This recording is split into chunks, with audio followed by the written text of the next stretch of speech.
Bonjour et bienvenue sur cette nouvelle vidéo de bioentrepreneur.com. Je suis avec Philippe Bourgois de Germline. Donc Germline, c'est une petite société, une société de 30 personnes aujourd'hui. 35, oui. 35. Oui, on est 34 ou 35 aujourd'hui.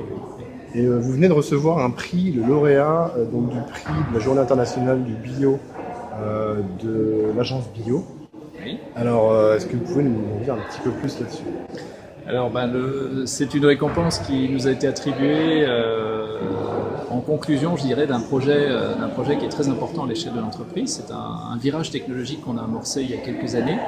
Et pour en faire l'historique, si vous voulez, l'histoire de Germline a commencé par la fabrication de graines germées fraîches, donc pour la distribution sélective bio, mais qui est un produit à durée de vie très courte. Donc les perspectives de commercialisation, et qui doit être géré en chaîne de frais, en chaîne du froid.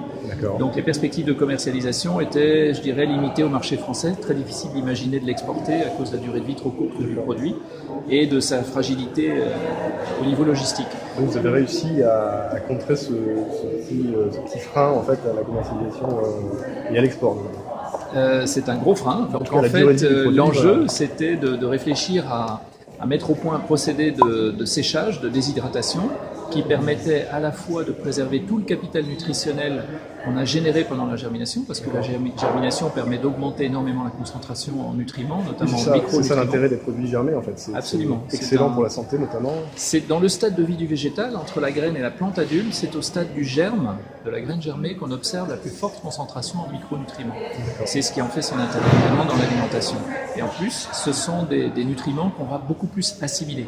Puisqu'ils sont chélatés, les minéraux sont chélatés aux acides aminés, donc on va en absorber une beaucoup plus grande quantité. Donc on a un effet d'augmentation de la quantité en micronutriments, mais également une amplification de leur biodisponibilité. Donc ce double phénomène, il fallait évidemment ne pas le détruire en séchant et en déshydratant le produit. Donc on a mis au point un procédé de technologie douce qui permet de préserver à 85-90% tous ces gisements de nutriments qu'on a fait exploser durant la germination. Et ça, c'est ce genre de choses que tout le monde croit impossible au départ, je pense souvent. Alors pas forcément impossible, mais en tout cas c'est une équation qui n'est pas facile à résoudre parce que y a des techniques de déshydratation qui sont assez répandues dans le domaine de l'alimentaire, mais qui ne se prêtaient pas du tout parce qu'il y avait trop de stress thermique ou trop de stress physique qui avait tendance à dénaturer un peu trop le produit. Donc on était obligé de combiner en fait plusieurs technologies pour arriver à mettre au point le procédé de fabrication. Et aujourd'hui, on est en mesure de fabriquer des flocons de céréales germées, ce qui est un produit très innovant.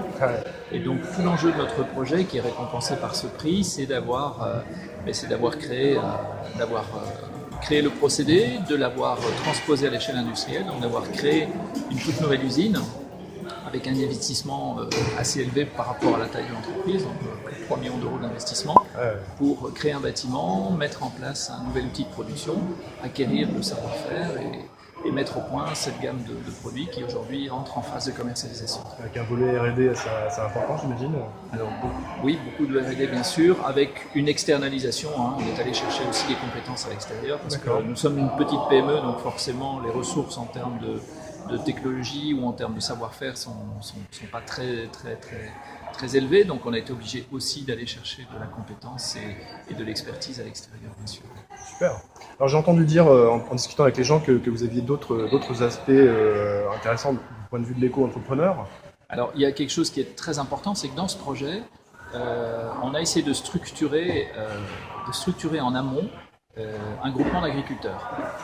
Donc on a travaillé sur 2 zones géographiques, la zone la plus proche qui est le département dans lequel on est, donc on s'est rapproché du GAP du Cher, le groupement des agriculteurs bio du Cher, pour essayer de leur présenter évidemment les enjeux de ce nouveau projet, avec les volumes estimatifs de céréales et de légumineuses qui étaient nécessaires pour la fabrication de ces nouvelles générations de produits. Ce qui représenterait pour eux une garantie de débouché.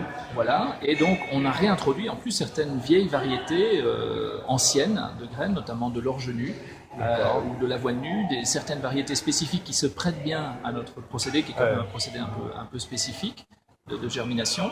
Et donc on a réintroduit un certain nombre de vieilles cultures et on a développé des surfaces spécifiques en contractualisant directement avec eux. On a semé un certain nombre de surfaces avec des variétés de graines que nous fournissions parfois nous-mêmes de manière à les multiplier en répondant à nos cahiers des charges spécifiques qui sont un peu à la croisée des chemins à la fois de la semence et de la graine de consommation.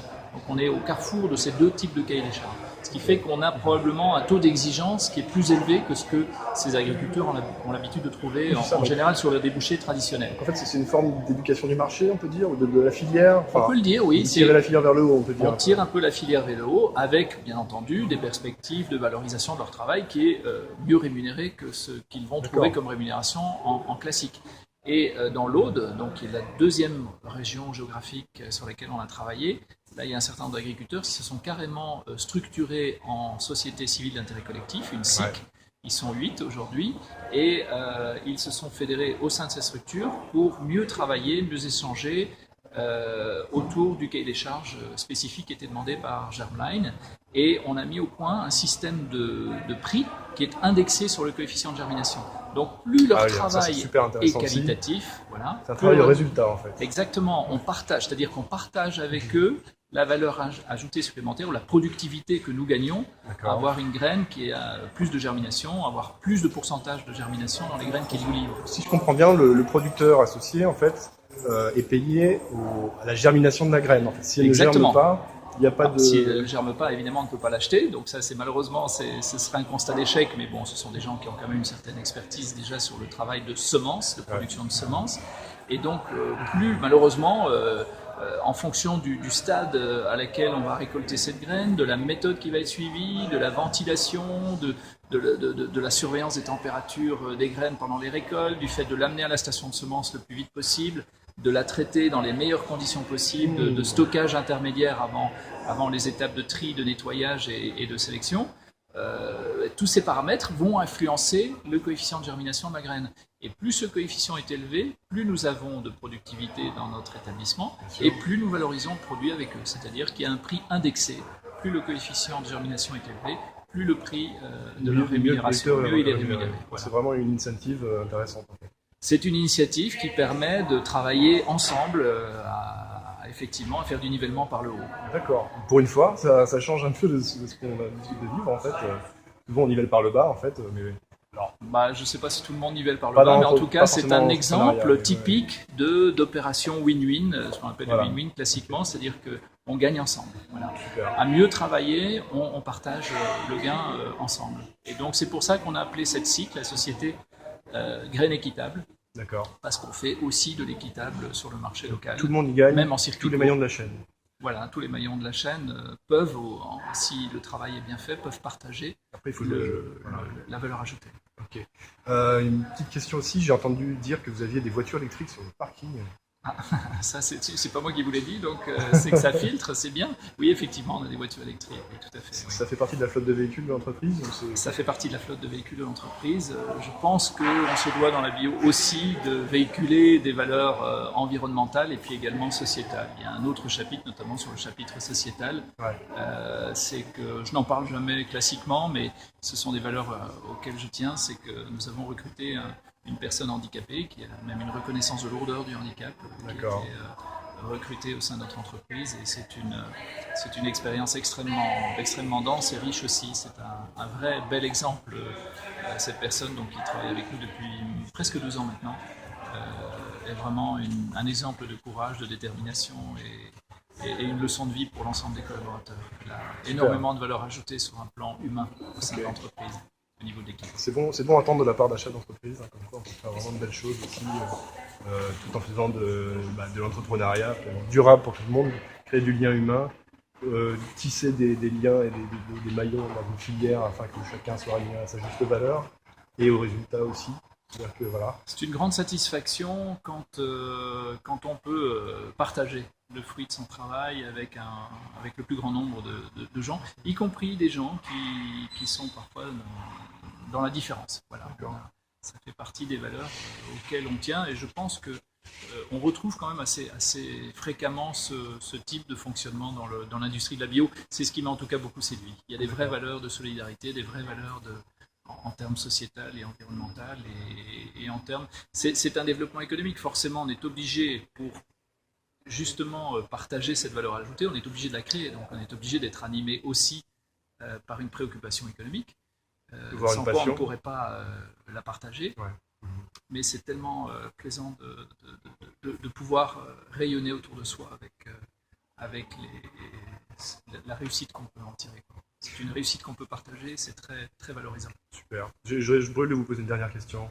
Pour tous les éco-entrepreneurs qui nous regardent, qui chercheraient à créer une entreprise ou à verdir leur activité, est-ce qu'il y a des trucs simples qui sont applicables pour verdir un petit peu par-ci ou par-là son entreprise, que toutes les entreprises devraient pouvoir faire? Je pense que la valeur de base, je crois que c'est d'être animé par une passion et ce n'est pas malheureusement une valeur suffisante, il faut aussi la faire partager par un grand nombre. Mais c'est une chose tellement satisfaisante de pouvoir fédérer des gens autour de choses qu'on vit avec passion et de faire partager cette passion à ses collaborateurs ou ses partenaires en général. C'est quelque chose d'extrêmement important. Donc je crois qu'il faut être animé par la passion, mais aussi avoir le moyen de la communiquer, cette passion, et de fédérer des gens autour de ça. Mais être animé par la passion, c'est un moteur extraordinaire.